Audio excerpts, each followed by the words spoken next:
Prénom. Samantha. Samantha, née le 5 juin 1987. Samantha, née le 7 juin 1987. Où ça? À Montélimar. Dans la Drôme provençale. Oui, c'est ça. La capitale du Nougat. Oui, c'est ça. Samantha, à Montélimar, la capitale du Nougat, elle fait quoi? Cadre commercial. Cadre commercial. Où ça? À la banque postale. Samantha, dans la fleur de son Nougat, cadre commercial à la banque postale de Montélimar. Vos parents, ils font quoi? Retraité. Retraité de quoi? Commerçant. Commerçant de quoi? Une supérette. Une supérette. Comme toutes les supérettes. Oui. Ouverte même le dimanche. Oui. Ah, une enfance heureuse, Samantha. Je crois, oui. Que Dieu vous bénisse. Mariée, Samantha? Avec monsieur, oui. Les enfants, Samantha. Pas encore. Une mésentente entre vous sur le bien fondé de la procréation. Non. Une carence en fertilisation chez l'un ou l'autre qui entraîne des problèmes au sein du couple? Non. Nous n'avons pas d'enfants. Mais nous y pensons. Mon mari doit d'abord retrouver un emploi. Monsieur est au chômage. Intéressant. Depuis longtemps. Des antécédents. Victime d'un viol à l'adolescence. Peine de prison.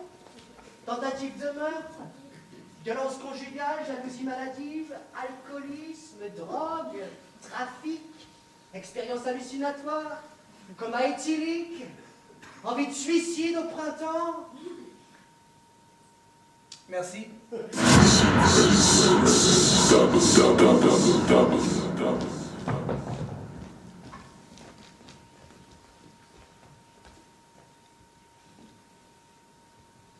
Un des hommes se lève. Le blond? Le brun. Ah, on préfère le blond. Un des hommes Le blond. se lève. C'est ma femme. C'est moi qui lui fais signe. Ton regard. À mon regard. À son regard, l'homme blond a compris. Il ne dit pas un mot. Parler est inutile.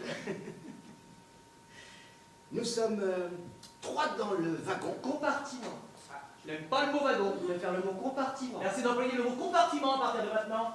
Nous sommes trois dans le compartiment. L'homme blond, costume sombre, cravate bleue Ah, nuit. c'est un jeune diplômé. Ma femme adore la chair fraîche, les diplômes. Un diplôme de gestion. Les chiffres, ça t'excite. Les lettres aussi. Non, beaucoup moins, ce sont les chiffres qui la rendent dingue. Embrassez-vous. Devant vous, Avec plaisir. Ils sont bien tous les deux. Ils sont drôles. Monsieur aime madame? plus que tout. Prouvez-le. Comment vous le prouvez? Griffez-la par amour. Ah, Ouais, embrassez-vous. sur la bouche. Ah, c'est mieux, oui. Ils ont l'air intelligents, mais pas trop. Encore. Monsieur, Oui. encore. Bien. Embrassez-vous Les bras autour du cou. et comptez Dans votre tête. jusqu'à 10 on sort. Ouais, ils sont disponibles au jeu. Ça mène du plaisir à la chose. Ouais, ils sont rassembleurs. Lui plairait bien à la ménagère. Sans déplaire à son mari. Quant à elle, Ah, elle est pas laide. sans être trop belle à rendre jalouse la Ah crémière. ouais, ils peuvent fédérer dans les repas de famille, c'est évident. La pause café dans une salle des profs du secondaire aussi. Ah, les intellos de gauche vont la kiffer grave, c'est évident. Les réacts de droite aimeront chez lui son style chemise à rayures, chaussures bateau et chaussettes planches. Ah, ils ont un côté vieille France et pourtant on les voudrait pas dans une boîte à partous hollandaise, tu trouves pas? Et pour les 15-25 ans, Ah, ouais, pour plaire aux 15-25 ans, faudrait revoir leur coiffure un peu quand même.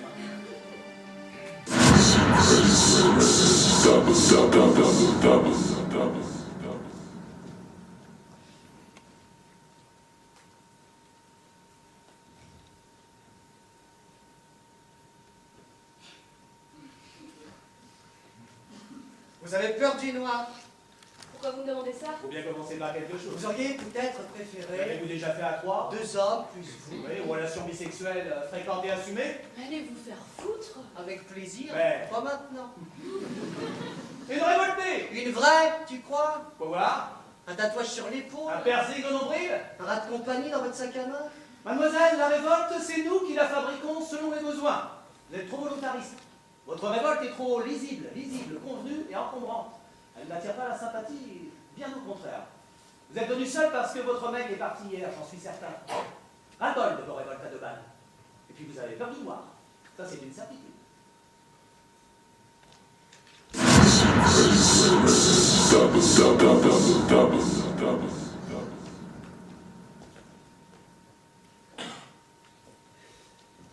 Nous sommes dans un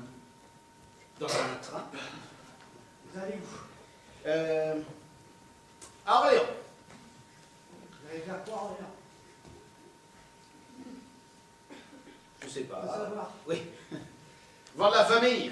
Voir la famille. C'est passionnant. C'est l'été.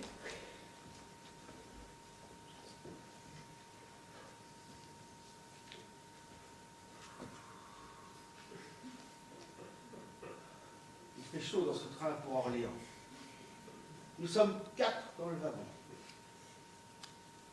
Un blond, un brun, ma femme et moi. L'homme blond se lève. Il règne dans le compartiment un parfum de désir, une douce volupté, une note épicée d'érotisme. L'homme blond est près de ma femme maintenant et l'invite au voyage. Il pose délicatement une main sur la cuisse de ma femme et l'embrasse dans le cou. Sa peau respire le soleil. Et de sa main agile et douce, lui dégrafe son corsage.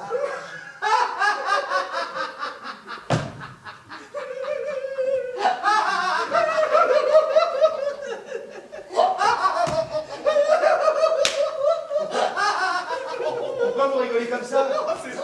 C'est le mot corsage. Ça nous fait rire, corsage. Corsage. Corsage, c'est bon ça. Corsage.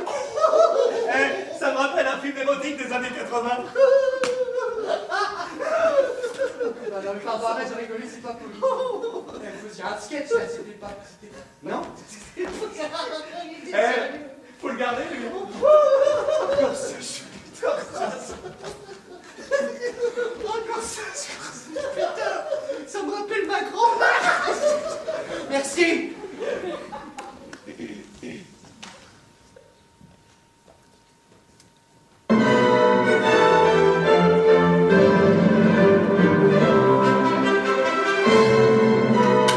Ludivine et Frédéric se sont mariés il y a quelques années et habitent un petit pavillon près de Dunkerque. Pourtant, tout n'a pas toujours été très rose. Frédéric, 42 ans, cadre dans l'agroalimentaire, est né à Franconville. Sa mère était serveuse, mais surtout alcoolique et souvent coupable d'adultère. Son père a disparu quand il avait 2 ans. À cet âge, Frédéric ne pouvait pas savoir. La mère de Frédéric est morte l'été de ses 10 ans d'un cancer à l'estomac. Frédéric a été élevé par sa grand-mère. Moi, j'ai eu une enfance ennuyante. Je me suis vraiment grave ennuyé. Alors, j'ai commencé à me droguer. Pour faire comme les potes. Sauf qu'à un moment donné, les potes ils sont partis et moi j'étais tout seul. Et là, j'ai pas pu stopper. La drogue, c'est pas bien. J'ai même failli faire de la tôle, vous savez. C'est Ludivine qui m'a sauvé. Frédéric, à la simple vocation de cette rencontre, est visiblement très ému. Sait-il qu'il vient de commencer une aventure qui le changera définitivement?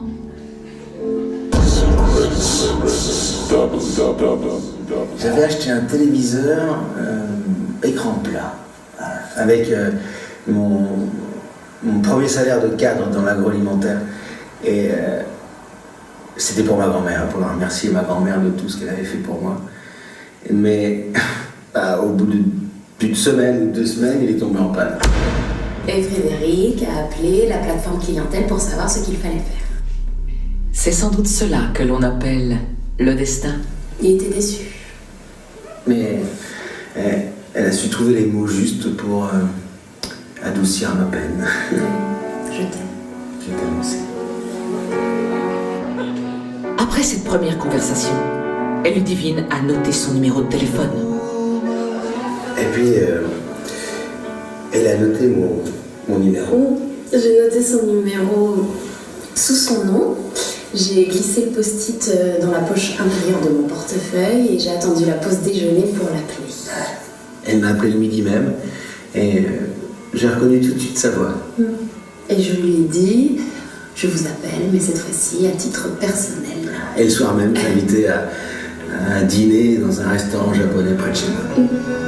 Une belle histoire d'amour est en train de naître. Mais résistera-t-elle aux tourments à venir?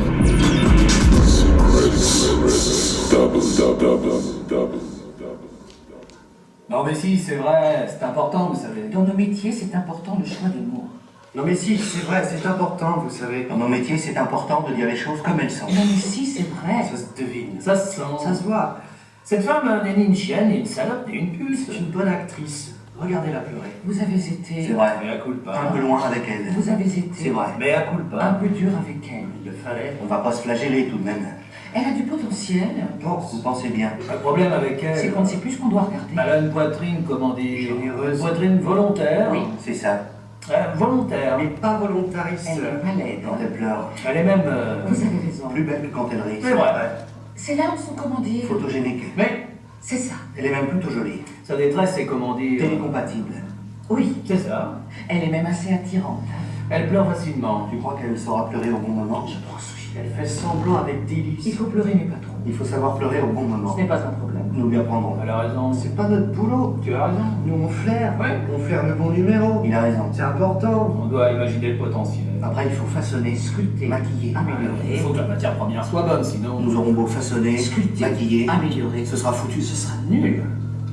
Et elle, donc, vous la trouvez comment? Elle a des trucs à améliorer, c'est certain. Faut la sculpter un peu au niveau de la cuisse. Notamment, ouais. Son nez, il faut le façonner un peu différemment. Il est un peu trop grand. Il y a du budget. Faudrait voir avec la Il production. faut améliorer la tenue du corps aussi. Les jambes sont trop marquées. Mais bon, C'est du beau potentiel. quand même, malgré les jambes marquées. T'es venu en pantalon, c'est dommage. Tiens, mets cette jupe. Il faudra mettre une jupe quand on te le dira à partir de maintenant. Détache tes cheveux. À partir de maintenant, c'est eux qui me diront d'attacher ou de détacher mes cheveux. De faire une natte, un chignon ou même des couettes. Laisse rouge à lèvres sur tes lèvres. Il faut que je me maquille les yeux. Mets ce fond de teint. Je défais les deux boutons du haut. Mets ces chaussures à talons.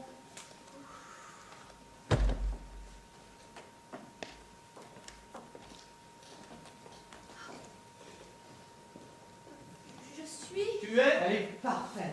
Attends, Ne bouge pas. prends la peau. Et moi, je prends les photos.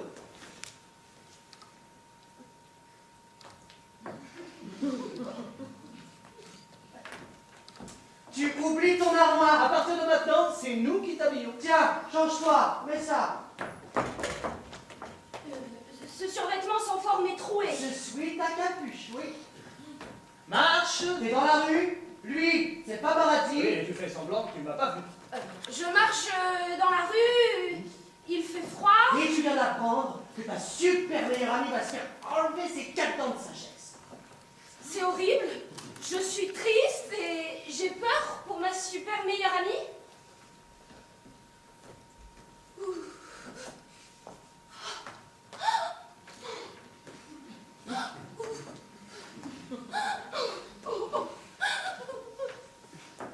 Je suis... Tu es parfaite. Merci. Et dans quelques mois, va falloir t'habituer à te suivre par des photographes. Alors de temps en temps, sors un petit peu négligé. Négligé, mais toujours bien pensé, t'entends? Il faut que ça décomplexe les lectrices. Toi aussi, t'as un survêtement, mais pour quand même perdurer le rêve, il faudra aussi que tu t'inventes des draps. Nous t'aiderons pour ça. Tiens, prends ça, ce sac fera l'affaire. Ce sac est ton bébé. Tu portes ton bébé avec amour. Un soir rayonnant. Tu viens de faire du shopping dans les rues de Manhattan. Car si tout va bien pour moi, Et si tout va bien pour toi, tout va bien pour nous. À partir de maintenant, nos destins sont liés. bientôt on me prendra en photo en train de faire du shopping dans les rues chics de Manhattan. Tiens, prends cet autre sac. C'est ce que tu as acheté. Tu as tes achats, ton bébé, il fait beau, tu es heureuse. Je suis à Manhattan. Tu es à Manhattan. Mais regarde pas le photographe. Eh, va falloir faire attention à pas regarder le photographe. En tout cas, pas comme ça.